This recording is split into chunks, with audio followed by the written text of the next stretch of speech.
বিসমিল্লাহির রহমানির রহিম। সম্মানিত শৌখিন মৎস্যশিকারী ভাই ও বন্ধুরা, আপনাদের অনেককে এই পলিতে আমি আসলে টোপ পাঠাচ্ছি।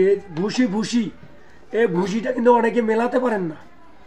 এই ভুসিটা মেলাতে গেলে আপনাকে মিষ্টির গাদ ব্যবহার করতে হবে। গাদ, এই যে আমি গাদ দিয়ে ভালো করে ভাঙতেছি, কাছে দেখাও, ভালো করে ভাঙতেছি। তারপরে আপনারা এখানে রুটি দিয়ে পিঁপড়ানি দিয়ে গাদ দেবো। গাদ,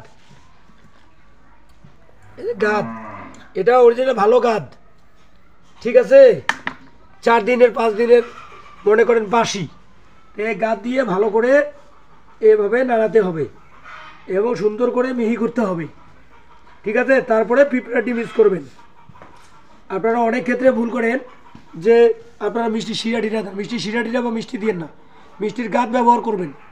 আমার তো ফাইনালি এমন একটা ঘ্রাণ ছুটবে এবং পিঁপড়ার ডিম যদি দেন, মাশাল্লাহ অনেক সুন্দর একটা টোপ হবে সকল মাছের জন্য।